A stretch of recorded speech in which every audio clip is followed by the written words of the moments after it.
Ngibonani guys, igama unqobile ngiphathela amasibela inimba ngomhla ka-17 August. Guys, emva kokuthi-ke uZoleka afike laphaya emzini kaThumeka benohlathi, ubelokhu ekhalile inyembezi esho ukuthi akanayo indawo yokuhlala. Hayi-ke guys, umane nje uThumeka wathi ngena dadewethu, wathi dadewethu kwathi kwenzeke ntoni? Wathi uhlathi, awu Zanini, ngenani ngaphakathi. Letha ubavumile kum. Nangampela guys, wamthatha ubavumile. uThumeka wanaka-ke uZoleka wathi kwenzeke ntoni sisi, nililwane nohlathi? Wathi kakhulu sisi, ngiyaxolisa uba ndifike sekumnyama kangaka, kodwa bendingenayo indawo engingaya kuyo. Ndicinga ukuba ndiye ehhotela kodwa ndazibona sengi-apha. Wathi ungakhathazeki, sizokuvulela igumbi lokuthi nilale nina nobavumile namhlanje. Guys, nangampela-ke wahamba-ke guys uZoleka waya kuleli igumbi leli-ke alinikezwe-ke uhlathi benoThumeka. Sesefikile-ke khona-ke wafona ngoba besekunama-miss call amaningi avela-ke kuLazarus. Wathi uLazarus, sithando sami ulaphi? Kuthi nini? Ngikubheka, sengidrayive yonke le ndawo ngikubheka. Ngiyathemba ukuthi wena usafe, ninobavumile. Wathi hayi, khululeka, sisafe. Lapho uyakhala njalo uZoleka, akafuni kodwa ukuthi uLazarus ezwe ukuthi uyakhala. Wathi sisafe, sinobavumile. Wathi ulaphi pho? Wathi ngeke ngikwazi ukukuxelela uba ndilaphi. Wathi okay, just tell me ukuthi usafe. Wathi hayi, sisafe. Waqhamuka uThumeka wathi dadewethu, nayi ingubo extra yokulala, ngiyazi kusasebusika so kuyabanda la ngaphandle. Wathi hayibo, uThumeka lo othetha naye. Wathula uZoleka wathi useCosmo? Zoleka, useCosmo? Wathi ngicela ungezi la, ngiyacela nje ukuthi ungezi apha, ngicela nje ungiphe ispace. Kusho uZoleka. Walivala ucingo, waqeda uZoleka, wakhala kakhulu futhi waduduza uThumeka, Guys, ngakusasa-ke ekuseni uyavuka uZoleka-ke, balale kahle benobavumile. Useyasho uZoleka-ke ukuthi asambe siyokwenzela ibhodlela. Methi nhla ekhishini, before nje angene ekhishini, edining room khona isithombe sikabavumile benohlathi. Happy guys. Ebese yathuka-ke uZoleka ukuthi hayibo, lesi sithombe sithathwe nini?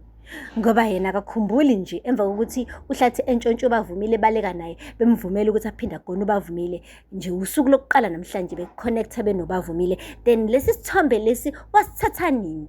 Ngoba ubavumile kulesi sithombe futhi usekhulile, usemdala. Uhlathi wathi morning, nilale kahle? Athi uZoleka ewe kaloku, kodwa mehle ngafuni ukusuka kulesi sithombe lesi. Azama ukuchaza kohlathi ukuthi hayi jonga wethu, yabo lesi sithombe lesi sasithatha sile emzini kaLazarus, kwakune matric dance for uyanga, so samcela ukuba sisebenzise-ke indlu yenu, then-ke banginikeza ithuba lokuthi-ke ngigone-ke ubavumile, ngase ngathatha le photo. Amanavumo uZoleka athi okay. Kanti hayi, le ndaba kushuthi yamshisa uZoleka, but enze ngathi uya-understand. Sesuka lapho guys, uhlathi guys wonke apheke i-breakfast for umndeni wakhe. Guys, mingithi umndeni wakhe ngikhuluma-ke ngoZoleka, nobavumile kanye noThumeka. Thumeka umane wahlahla amehlo wathi ayibo Hlathi, uphekile wena?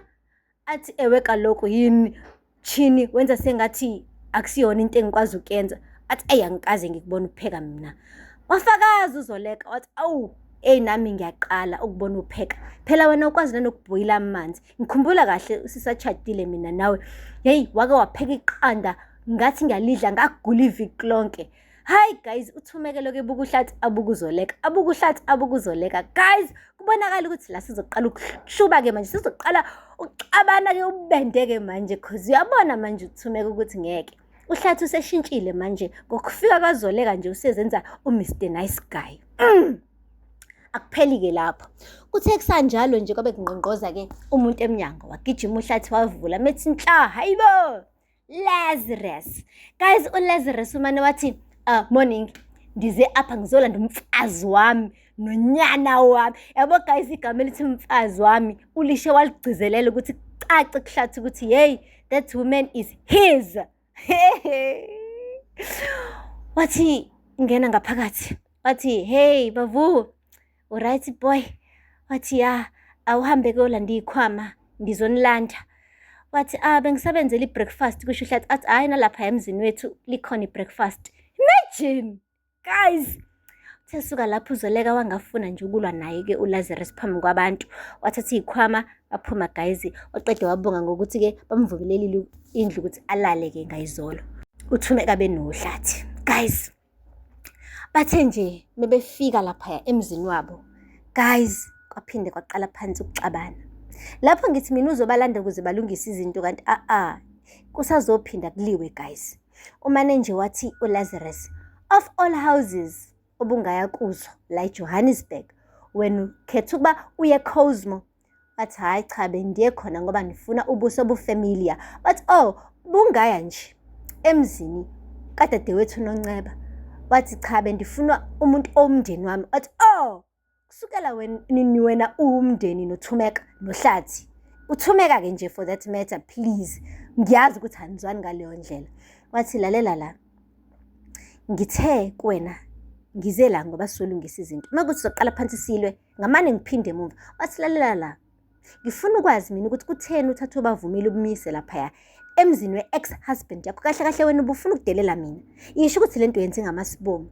Wathi ayibo kungani unenkinga nokuthi ngithathe ubavumile ngimise laphaya kuHlathi ngoba nawe useke wamthatha ubavumile wamnika uHlathi kwaze kwaba khona nezithombe. Ngiyibonile phela izithombe. So ku right ukuthi wena ubabhondise ubavumile benoHlathi kodwa mina mase kwenza mina kuyinkinga. Athi singakubona ke manje. Uqonda ukuthini mawukuthi uthi ubavumile is our child. Muthi our usho bani? Wena ninoHlathi noma mina naye ubavumile? Kahle kahle muthi our uthi ubavumile benoHlathi noma ubavumile nami. Wathi you know what, I can't do this. Kusho uZoleka esebona ukuthi-ke lo bhuti lo ufuna i-fight guys. uLazarus ngathi ukhalela ukushaya umuntu kodwa akazi ukuthi ashaye bani because usebonile vele ukuthi indaba yaseZondo Technologies uyiwinile unqobile. Wakwazi ukuthi athathe ama-shares akhona. Manje-ke akasekho umuntu angawelwa naye. Usencamela ukuthi alwe nonkosikazi wakhe. Guys, angiyazi into nje. Enye into futhi nginothisile ukuthi yazi mekuwukuthi ungena kwi-relationship entsha kubalulekile ukuthi ungangeni nomuntu owazi yonke i-past yakho ebhedayo because abo manje labantu babawu-2 bazi amanyundululu abo e-past. Manje sebesebenzisa wona ukuthi balwe. Yiloyo umana athi hayi wena i-ex yakho ngiyazi and mewukuthi siyaxabana uya kuyona kushuthi kahle kahle iyona ndlela oyiyona. Athi nalomunye wena usudivorce kangaka 3 times. So nje vele vele you are not a stable husband. So bayazelana izinto eziningi labantu laba. Ingakho nje kahle kahle noma thiwa bexabana i-fight yabo ibankulu ibe ngaka ibe isidudla because each time umuntu ezokhuluma izwi uzomana aphinde akhothe kwi-past. Ebese amanceba guys asepholile amanceba aqale phansi guys abe mashasha. Yey! Angiyazi le ndaba. Ngalena-ke guys uzethu kutholakala ukuthi ingane uyifake ku-dustbin. Dustbin guys. And wayibheka-ke uThokozile ingane akayitholi usethi uvula u-dustbin nayo ingane. Abuyele endlini abuze kodwa zethu wayifaka ingane ku-dustbin. Uzethu usadakwa amaphilisi. Thenga kusasa esemtshela uThokozile ukuthi ingane buyifaka ku-dustbin guys wamane wakhala. Uzethu wathi ma I'm failing okuhle. I am failing kamva. Kutheni mina ngingakwazi ukuthi ingane ngiyinakekele ngithatha ingane yami ngifaka ku-bin. Athi uThokozile le ndaba izohlala phakathi kwethu sobabili awuzoyithi uvuka umuntu. Nami I am to blame for this because ngikushiye wedwa la ngakunikeza namaphilisi futhi mina olahla ingane zami eziwu-3 zonke. So vele nje wena ingakho ungakwazi ukuthi umnakekele umntwana ingoba vele nami ngibe i-bad example. So nje asifihle le ndaba kodwa siqala ukwenza kahle from now going forward. Guys, asithembe ukuthi ugirl uzoshintsha manje. Akwazi ukuthi understand ukuthi usewumama and i-motherhood instinct yakhe ivuke guys because ngeke umntwana phela uyakhula manje kodwa uzethu usabhatshaza big time. Aphela lapho-ke amazibela namhlanje. Ningakhohlwa ukusubscribe and like and comment. Until next time, bye. Ngibona guys igama uNqobile ngiphathela amazibela inimba ngomhla ka-17 August. Guys, emva kokuthi-ke uZoleka afike laphaya emzini kaThumeka benoHlathi ubeloku ekhalile inyembezi esho ukuthi akanayo indawo yokuhlala. Hayi-ke guys, umane nje uThumeka wathi ngena dadewethu. Wathi dadewethu kwathi kwenzeke ntoni? Wathi uHlathi zanini ngenani ngaphakathi. letha ubavumile kum, nangampela guys wamthatha